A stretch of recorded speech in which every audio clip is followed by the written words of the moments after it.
Bonsoir à toutes et à tous, ravi de vous retrouver sur 8 Mont-Blanc, il est 18h, bienvenue dans cette édition du journal de la rédaction.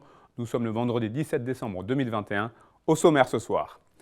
La série noire continue pour les stations de ski. À partir de ce samedi 18 décembre, les ressortissants britanniques devront justifier d'un motif impérieux pour pouvoir venir en France. Une énième mauvaise nouvelle qui s'apparente à une véritable douche froide pour les professionnels du tourisme d'hiver. Reportage à Morzine dans ce journal.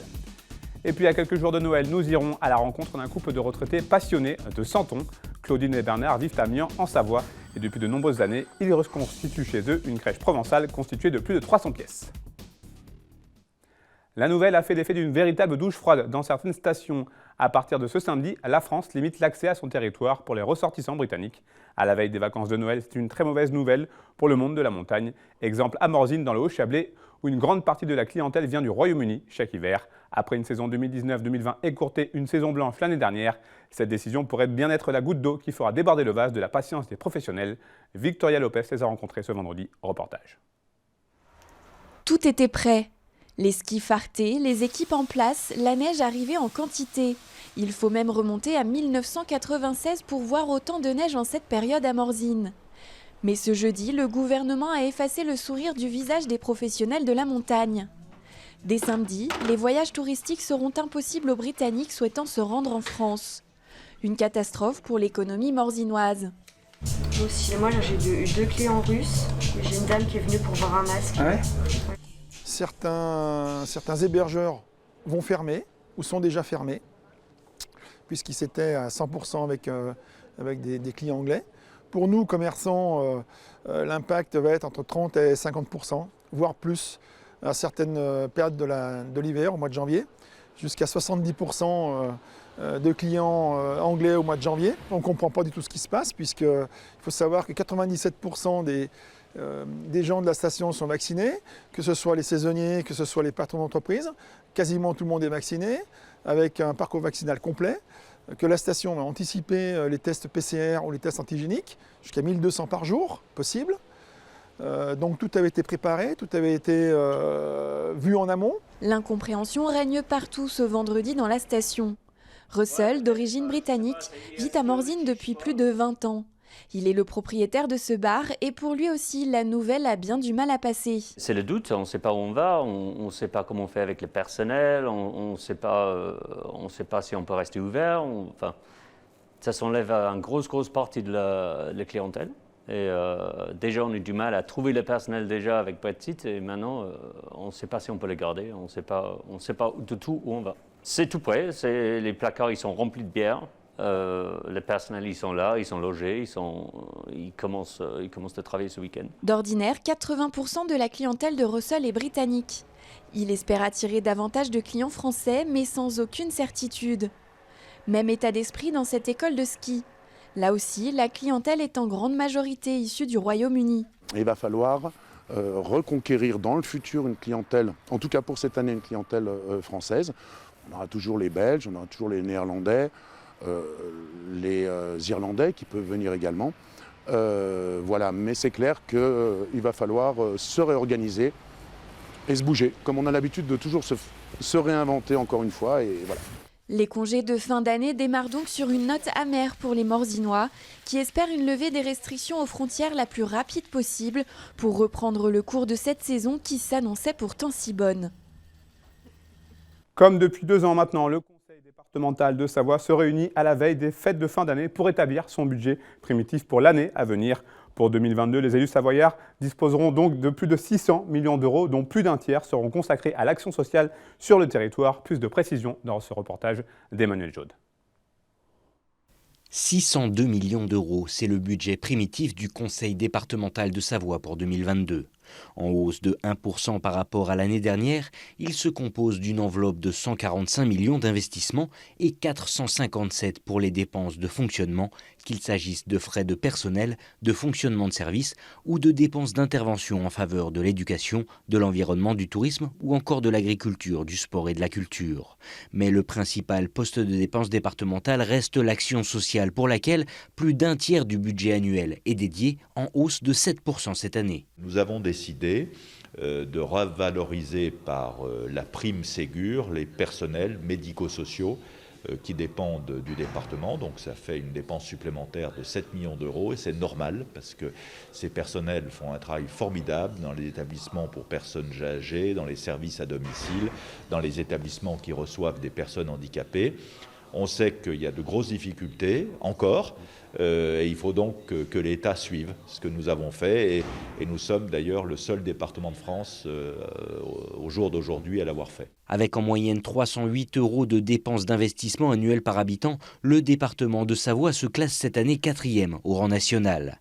Un objet de satisfaction notamment permis grâce aux recettes liées aux droits de mutation qui représentent à eux seuls 21% des revenus départementaux. Une recette qui est importante, c'est celle des droits de mutation qui sont dynamiques, toujours dynamiques en Savoie, ce qui traduit en effet la bonne santé du département en général, c'est-à-dire du territoire dans son ensemble.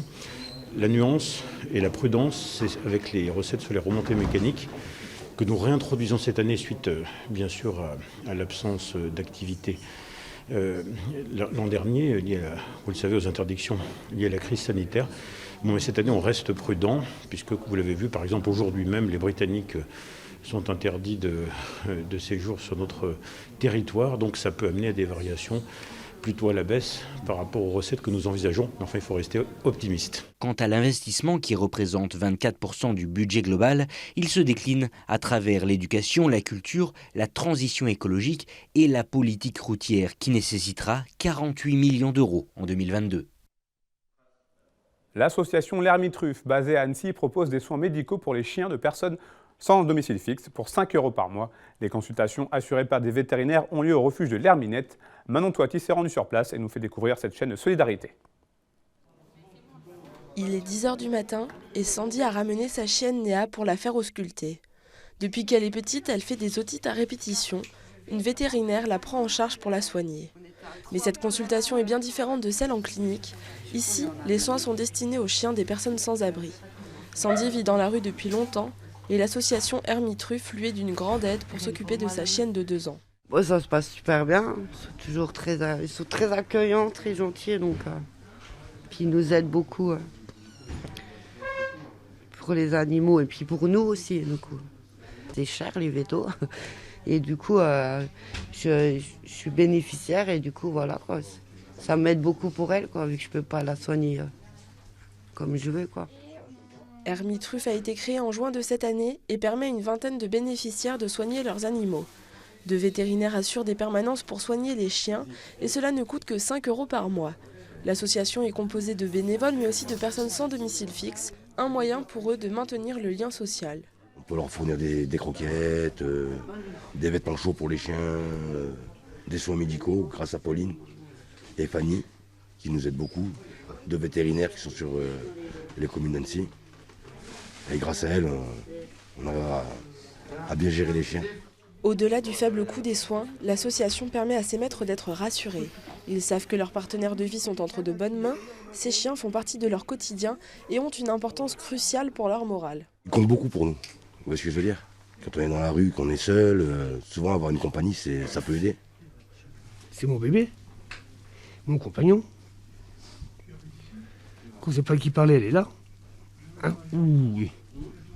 C'est comme mon enfant quoi, et si elle est pas bien, je suis pas bien, forcément.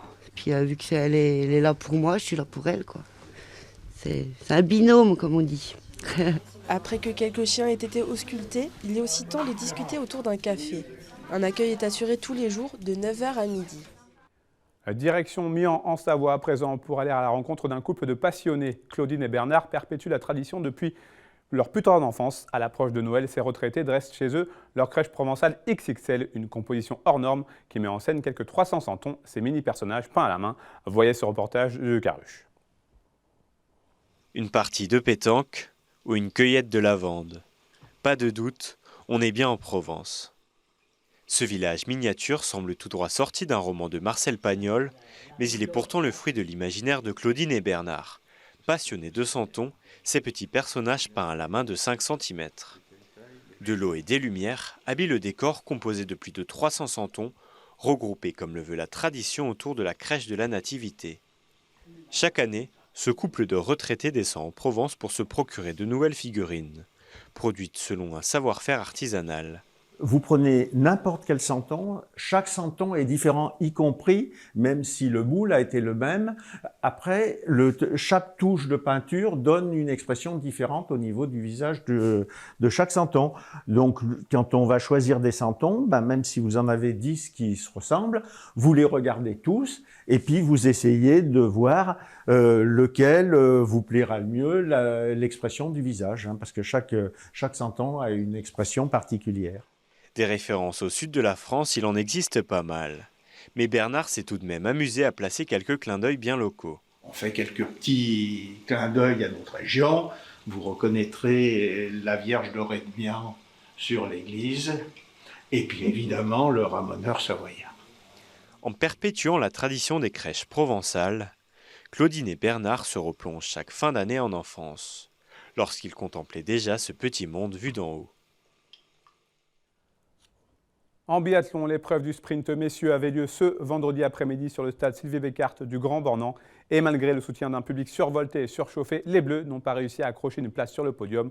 Quentin Fillon-Maillet échoue en la plus mauvaise position en terminant 4e. De son côté, Johannes Beu, le triple vainqueur du classement général de la Coupe du Monde, remporte sa première course de la saison, suite des épreuves ce week-end. C'est la fin de cette édition. Merci à vous pour votre fidélité à l'information sur 8 Mont-Blanc. Merci à toute l'équipe pour son aide. Tout de suite, la météo présentée par Thierry Paume. Place ensuite un nouveau numéro dans Tête à Tête avec Victoria Lopez qui reçoit ce vendredi Arnaud Delers, le directeur du Château des Rubins à Salanches, et véritable spécialiste du patrimoine haut-savoyard. Victoria Lopez que vous retrouverez à partir de lundi pour une nouvelle semaine d'information. On se quitte avec des images très spectaculaires comme souvent avec le wingsuit. L'Annécien Fred Fudgen des Soul Flyers a choisi de voler autour des pyramides en Égypte. Passez une très belle soirée, un très bon week-end et prenez soin de vous. À très bientôt sur nos antennes.